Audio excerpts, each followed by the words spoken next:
WWE is out here breaking people's brains, and I am here for every second of it. Monday Night Raw rolled into Memphis, Tennessee and delivered one of the most unpredictable, chaotic, and flat-out exciting nights of television in 2026 so far. And if you slept on this episode, you need your wrestling fan card revoked immediately. We've got a masked man who is hunting the Vision one member at a time. We've got a 23-year-old kid pulling off one of the biggest upsets in recent Raw history. We've got Edge Lee getting so deep inside Becky Lynch's head that the man refused to throw a punch in front of 9,000 people in Memphis. And we've got Stephanie Baker delivering a promo so devastating in Spanish that it left Liv Morgan the most manipulative, calculating, cry-on-command queen in WWE history actually walking off set in real tears. If WWE is giving you this much drama, this much chaos, and this many shocking moments on a regular Monday night, imagine what the Elimination Chamber in Chicago on the 28th of February is going to look like. If you're hyped, drop a comment right now because we are breaking down every single moment of this show and you do not want to miss a word. Let's go chronologically because this show deserves that respect, starting with the opening segment that set the entire tone for the night.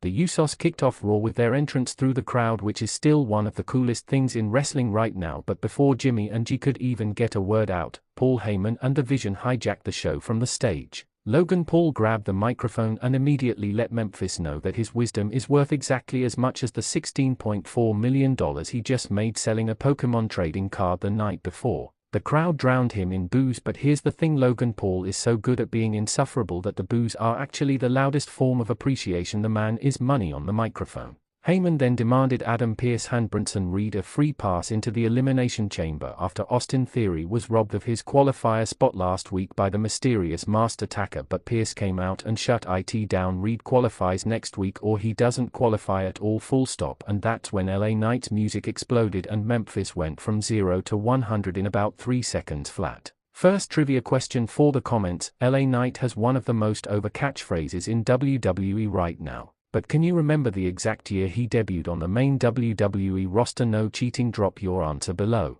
The megastar proposed a 6-man tag team match on the spot himself and the World Tag Team Champions the Usos against the Vision's Reed, Theory, and Logan Paul. Pearce put it to the Memphis crowd. They erupted in approval, and the match was made official. This is how you book an opening segment: establish the conflict, introduce the babyface challenger, get the crowd invested, and let it rip. The match itself was tremendous. The Vision were dominant for the majority of the contest. Bronson Reed looked like a force of nature. He drove LA Knight clean through the ring barricade in one of the most violent spots of the night, then dove through the ropes and took out both Usos at ringside. This man weighs over 300 pounds and his hitting suicide dives. The physics should not allow this. The closing stretch saw Logan Paul land his hard right hand on Jimmy Uso before Reed dragged Jimmy back into the ring and crushed him with the tsunami splash for the pinfall. The Vision wins. And then Logan, being exactly the kind of chaos agent we love to hate, yanked Michael Cole's headset right off and started trash-talking Memphis into the announce microphone. Classic Maverick. But karma arrived instantly. The masked man appeared out of nowhere, delivered a devastating stomp that drove Logan's face straight into the announce table, and then vanished into the crowd before Reed and Theory could even process what happened. 2 weeks in a row, 2 Vision members laid out.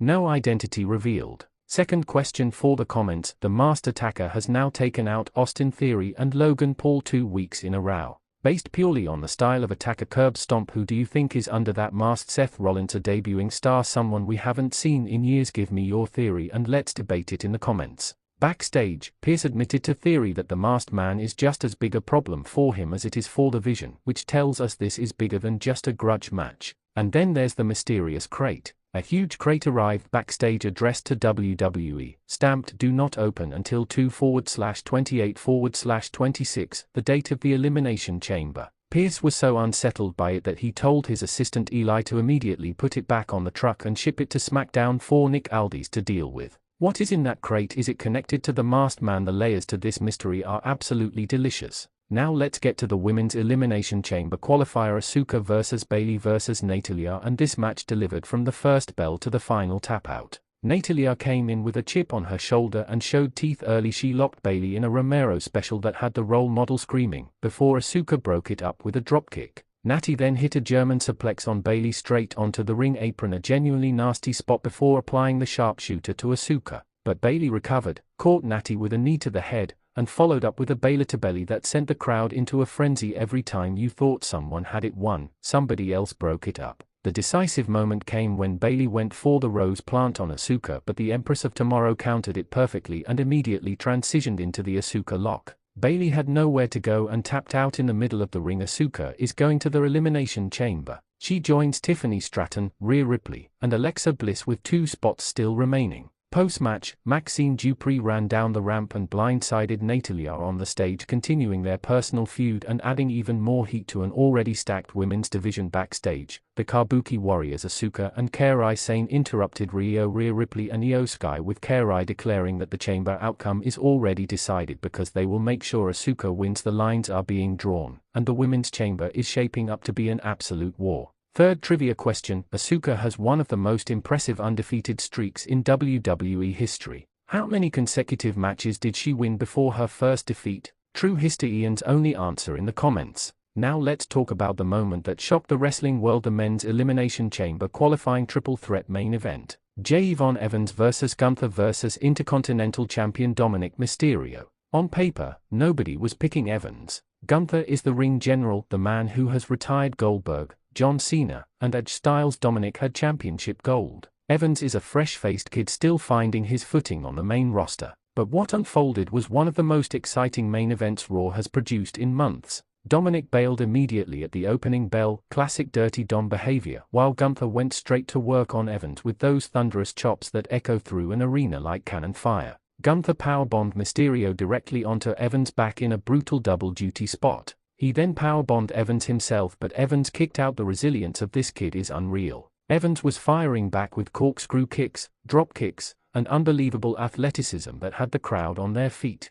Dominic tried to bring in the ring bell hammer, caught red-handed by Gunther, who snatched it away, but as Gunther was dealing with Mysterio, Dragon Lee leaped off the barricade from the crowd and spiked Gunther with the ring bell. Dragon Lee continuing his war with the ring general following the Edge Styles retirement. With Gunther neutralized, it came down to Evans and Mysterio. Dom lined up the 619, it connected on Evans. He climbed for the frog splash, nobody home. Evans was on his feet in a flash, caught Dominic coming in, OG cutter. 1, 2, 3. J-Von Evans is going to the Elimination Chamber. The crowd erupted. Evans joins Randy Orton, Cody Rhodes, and LA Knight with 2 spots still to be determined. Final trivia question for the comments: J-Von Evans was the Iron Man of the 2026 Men's Royal Rumble. Can you name his finishing move, the one he used to beat Dominic tonight? Without looking it up, drop your answer. But the night wasn't just about the chamber qualifiers. We got 2 more absolutely must-see segments that deserve their own breakdown.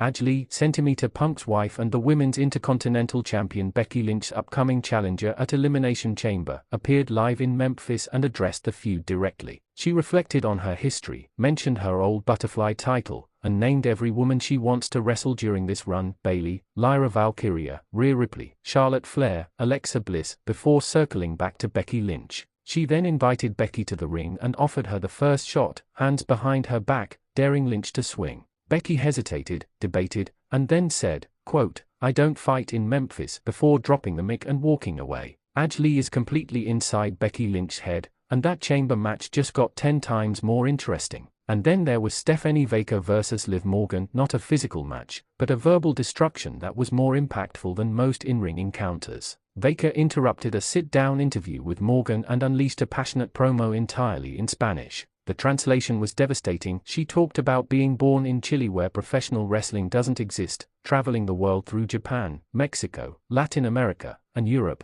conquering everything, while Liv Morgan hid behind the Judgment Day and behind her boyfriend. She said the championship means more than a belt, it represents every girl who didn't have opportunities but made it anyway. Liv Morgan, who can cry on demand and manipulate every situation around her, was left speechless, rose from her seat, and walked off set in genuine tears. Stephanie Baker just went from challenger to a statement. And rounding out the night, Kofi Kingston confirmed Xavier Woods is dealing with a shoulder injury and will need time off. Penta defeated El Grande Americano to become the #1 contender for the Intercontinental Championship. Centimeter Punk dared Finn Balor and the Judgment Day to attack him while turning his back on all 3 of them in the most iconic power move of the year. And Adam Pearce offered Femi a Raw contract only for Femi to immediately step into a stare down with Rusev that had the entire internet buzzing about what's next for both men. This Raw from Memphis was loaded. Mystery shocking upsets, emotional promos, title contendership building blocks for WrestleMania 42. The Elimination Chamber on the 28th of February in Chicago at the United Center is looking stacked beyond belief, and WWE is hitting every note perfectly on the road there. Smash that like button if Memphis delivered for you. Subscribe to Wrestling Zone 1 for the most passionate and thorough Raw breakdowns on all of YouTube, and drop those comments. Who is the masked man? Will Evans be treated as a serious chamber threat?